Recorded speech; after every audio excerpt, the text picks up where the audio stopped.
Happy New Year, everyone. This is actually New Year's Day as of the day of this recording, so I really do hope that you had a fantastic festive period and New Year period as well. And I'm aware that I haven't been posting that much recently, but I've been taking some time off because I've had a job which has been taking up a lot of my time, and I've just been wanting to spend a bit more time with my family. Obviously, I am home at the moment as opposed to at uni, as you might have gathered. But of course, this is a new year, so I hope to be providing some new videos, and a few more ones will be coming along down the line, which I cannot wait to bring to you. But for now, let's get on with today's video. I know that my last video was a football alphabet related video as well, considering we looked at the 5 best players whose surnames begin with S, and of course if you've missed any of the episodes thus far, a link to the players is in the description down below for you to check them out. But I decided just to bring things back nice and steadily with my Hall of Fame of the best clubs whose names begin with the letter R. Number 1. Real Madrid.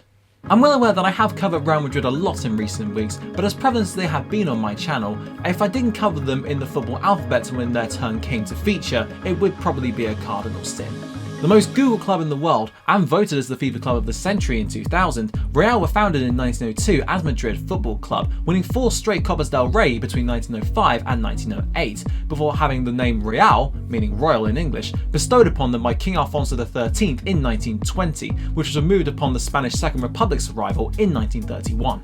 However, up until the 1950s, they hadn't quite established themselves as the hegemonic force that we know them as today, as they'd only won 2 La Liga titles, but after the capture of Alfredo Di Stefano in 1953, as well as those of Ferenc Puskás, Raymond Kopa and Paco Gento in the coming years, their status as a global superpower really started to take hold under their influential president Santiago Bernabeu, after whom their stadium is named. Ever since 1953, their longest title drought has spanned just 6 seasons, those being between 1980 and 1986, and between Di Stefano's arrival and 1980, the club won 18 La Ligas, 5 Copas del Rey and 6 European Cups, including each of the first 5 in succession, a feat which no team has been able to match ever since. However, this was during an era where General Franco, who himself was a supporter of Real, established a fascist dictatorship over Spain, which may well have led to Los Blancos receiving multiple decisions in their favour, including the transfer of Di Stefano, who was all set to go to Barcelona before Castro allegedly stepped in to alter the course of the deal, and subsequently the history of football. In all, they have triumphed 34 times in La Liga, including 5 times in a row between 1986 and 1990, and although their title wins have been sporadic ever since, they've still managed to keep their fiercest rivals Barcelona at bay, especially with their success last year. Not only that, but they have 13 European Cups or Champions Leagues to their name, including becoming the first team in the Champions League era to retain their title in 2017, before doing it again in 2018 to complete an unprecedented hat-trick. If I exclude the players I've already mentioned and limit it to just 5 standouts from Real's history, it would be nigh on impossible, but I guess let's go with Cristiano Ronaldo, Ronaldo Luis Nazario de Lima, otherwise known as R9, Iker Casillas, Emilio Butragueño, and Jonathan Woodgate. Some Hall of Fame, I think you'll agree. Number 2. Roma. Although this is a dip in historical success and merit, any team would struggle to follow Real Madrid in a video of this ilk, yet Roma are the unfortunate ones upon whom that exact fate is bestowed, even though their place in this video was never in doubt. Founded in 1927 after a merger of 3 clubs, the aim was to have a team from the capital who could challenge the hegemonic forces in Italian football like Juventus at the time, but one team refused to join forces, that being Lazio, who have since gone on to become Roma's sworn enemies and stadium sharers. As a result of their president's links to the Italian Fascist Party, as well as to give Southern Italy much more representation, Roma were allowed to join the Divisione Nazionale merely months after its foundation on a wildcard basis, and after it was changed to Serie A in 1929, the capital club have only missed 1 season of top-flight football ever since,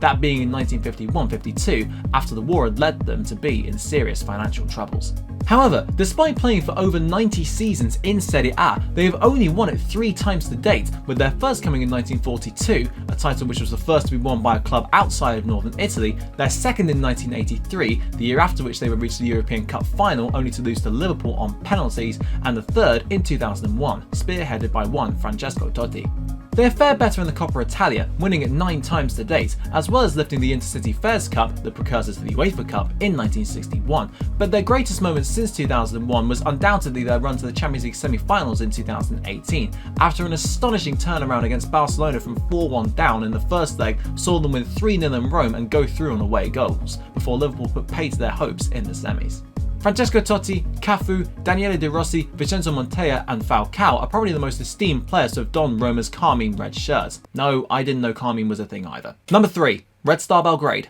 Staying in Europe but moving to the other side of it, we are headed to Serbia to profile a team which, in 2008 polls, apparently saw 48.2% of the country's populace supporting them. Founded in 1945 by members of the Serbian United Anti-Fascist Youth League, Red Star Belgrade became known as the symbol of Yugoslavia after all pre-war Serbian clubs had been dissolved in 1944, when it was discovered that a league had attempted to be organised under Nazi control, which led to all of the clubs involved being labelled as collaborators by the Communist Party. Red Star emerged from the wreckage to become Yugoslavia's most successful club, winning 19 league titles and 12 cups before the region's collapse in 1992. Unlike most Eastern European sides, Red Star have made a real impression on the European stage, reaching the semi-finals of the European Cup in 1957 and the final of the UEFA Cup in 1980, but the coup de grace would arrive in 1991. Having assembled a truly world-class squad, they went all the way in the European Cup, beating Marseille on penalties in the final and becoming just the second Eastern European club to win the competition after Star Bucharest in 1986. And, perhaps regrettably, as a result of the growing partition between themselves and the more global forces on the footballing scene, the last from that region to date. Their squad was immediately dismantled following the success, and they have mostly been confined to the peripherals of the European game, although they have won 11 league titles since Yugoslavia's dissolution, including last season's one. The best players to have played for them consist of the likes of Nemanja Vidic, Robert Prosinecki, Dragan Djajic, Dejan Savicevic and Dejan Stankovic. Number 4. River Plate. One of Argentina's grandes, River Plate were founded in 1901 by some immigrants after a merger of two clubs, and named after the British way of saying Rio de la Plata, and ever since they have established themselves at the very top of the Argentinian game. By the time professionalism came to Argentina in the 1930s, River were well prepared for the change, as they spent big on the transfer markets on many occasions, including $35,000 for Bernabé Ferreira in 1932, a fee which wouldn't be topped anywhere worldwide until 1949, and not by an Argentinian club until 1952. No wonder they were nicknamed Los Millonarios. Famed for a passing style of play which was perfectly at odds with the more physical and robust approach favoured by other Argentinian clubs, their golden age was arguably during the 40s and 50s, where they had a front five, dubbed as La Máquina, which spearheaded them to 4 league titles during the 40s and 5 the next decade. After a mass exodus of the club, they went without a title for 18 years, finishing runners-up a staggering 11 times during that period, but upon many clubs abandoning physicality, they returned to their glory days, and have since won 36 league titles in all, as well as 4 Copa Libertadores championships, including in 2018 against their bitter rivals Boca Juniors in Real Madrid Stadium. However, in spite of the league being set up and designed to prevent failure or relegation for one of the grandes, River fell in 2011 after losing a relegation playoff to Belgrano, an event which was just not meant to happen at all, although they returned straight away and swiftly re-established themselves at the top once more. The relegation in itself, though, was a huge shock. Daniel Passarella, Adolfo Pedernera, Mario Kempes, Javier Mascherano and Angela Bruna are just some of the illustrious players to have played for the Estadio Monumental outfit. Number 5. Rangers. Much like River, Rangers are one of the top 2 teams in their country, although their position is much more established than the Argentine club in their own country, given that only Celtic can even come close to matching their trophy haul. Although the Parquet faithful would want to tell you that Rangers were actually founded in 2012, I'm not touching that issue with a 50-foot pole, and realistically, the Gers came into being in 1872 by virtue of some rowing enthusiasts.